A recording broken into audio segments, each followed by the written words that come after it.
Quintessential Outcast. Shane. There is a reason why this movie continues to appear on the lists of the greatest films ever made. It continues to endure to this day. It is the quintessential American myth. A mysterious stranger who calls himself Shane arrives in town. He's befriended by a small-time rancher and his family. He goes to work for that rancher. He soon learns that all the small ranchers are being threatened by the big rancher in the area.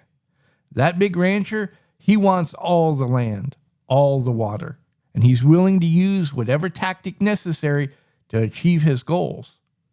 Pretty soon, Shane himself comes into conflict with that big-time rancher. The stakes keep rising. And in a final escalation, the big rancher brings in a hired killer. He's going to get that land no matter what, even if he has to stack the bodies like cordwood. Shane realizes that his friends are now way overmatched, so he reluctantly straps on his gun and rides into town to confront the big rancher and his hired killer. He kills both of them in an epic shootout, where he then rides off into the sunset to possibly die alone, having sacrificed himself for his friends and the greater good. This is not a new story. It has been told and reinterpreted many times. Pale Rider is just Shane told through the lens of Clint Eastwood's sensibilities. Why Shane continues to endure to this day is because the devil lies in the details. One of the reasons why the movie continues to endure is because of the great Alan Ladd and how he portrayed Shane. I know men like Shane. I've had to deal with him many times over the years. Alan Ladd's portrayal rings true. I've been asked many times, with my bad eyes, how was I able to do security work?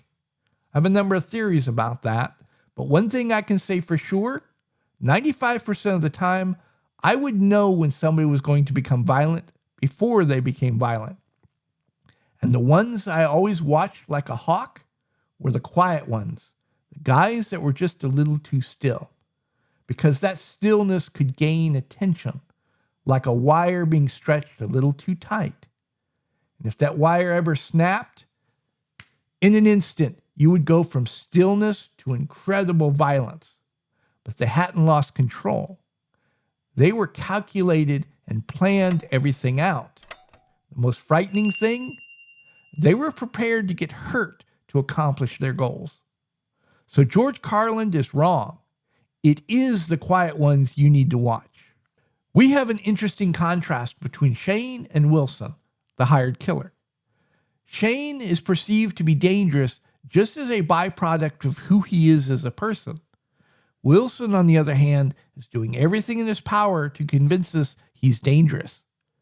The fight between the two of them is over before it even started. Wilson lost the moment he got off his horse because he felt the need to intimidate Shane. Shane has such a low opinion of Wilson, he couldn't even be bothered to try to get in his head. Wilson is a killer of the weak and defenseless. Shane is a killer of killers. Shane isn't all that mysterious. We may not know the exact details of his background, the who's and the what's, but the film is very clear in describing his character and his code of honor. He's a man who values his independence and is self-reliant. When he goes into the store to buy the work clothes, he tells the owner, "This is the first time I bought pre-made clothes in a long time." When he first arrived, he was wearing buckskins. He's been living alone and making his own clothes for a very long time.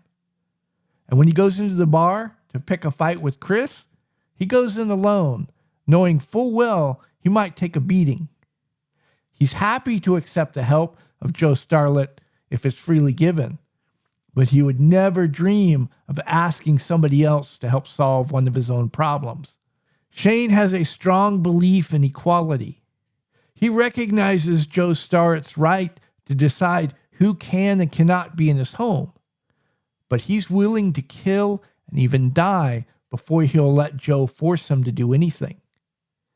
He sides with Joe and his family against the big rancher because he doesn't like to see the big guy bully the little guy.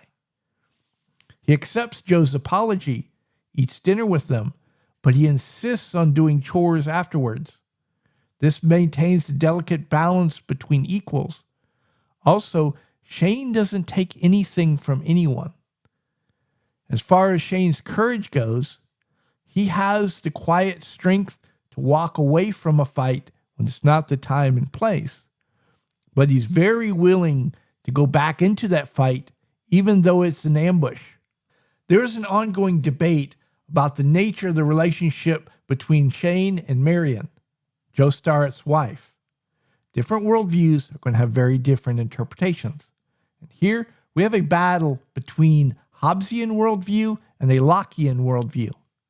Hobbes argues that human behavior is completely driven by self-interest. Locke argues that humans are capable of altruism, self-sacrifice. The Hobbesian critique argues that Shane was only driven by lust, his selfish desire to take Marian for himself.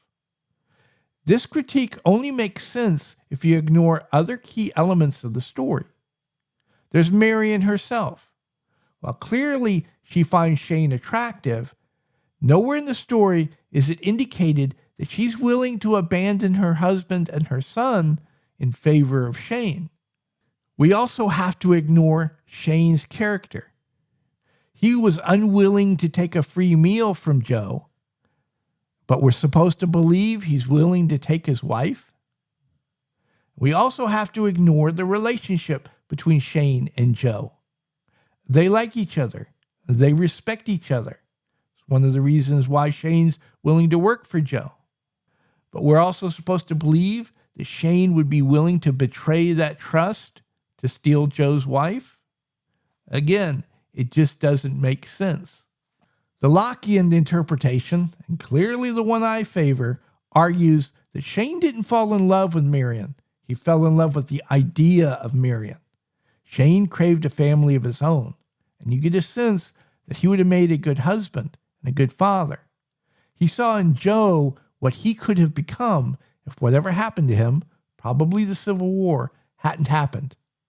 The fact that Marian found him attractive gave him hope that someday he could find a wife for himself, have his own family, his own children. And then Jack Wilson rode into town, and Shane realized that even if he got past this crisis, there would always be another Jack Wilson. Shane couldn't leave his past behind. He couldn't change who he was. So Shane chose to sacrifice himself, his dreams, his happiness, and ultimately his life to make sure that his friend could keep his family and live in happiness and peace. As many times as I've seen Shane, I've never made up my mind about how I feel about the ambiguous ending. Did Shane live, or did he die alone out on the prairie? Part of me wants to believe that Shane lived, that there's hope that someday he could have a family of his own. But his death makes his self-sacrifice all the more poignant. Maybe that's the ultimate tragedy, that Shane could never have a family of his own, no matter whether he lived or died. As good as Shane is, and it's real good, it's also a lot of fun. It always puts a smile on my face every time I watch it. I'm reminded of movie night with the family when I was a kid. It evokes memories of hot buttered popcorn and long conversations with my dad. If you haven't seen the movie, I highly recommend you go watch it. If you haven't seen the movie, watch it again. At any rate, I hope I've given you all something to think about. And until next time, you all be safe. What do you all think? How do you interpret the relationship between Shane and Marian? I want to hear what you have to say. Tell me your thoughts in the comments down below. While you all are down there, you're more than welcome to like and subscribe. Please like and subscribe. Please leave a comment.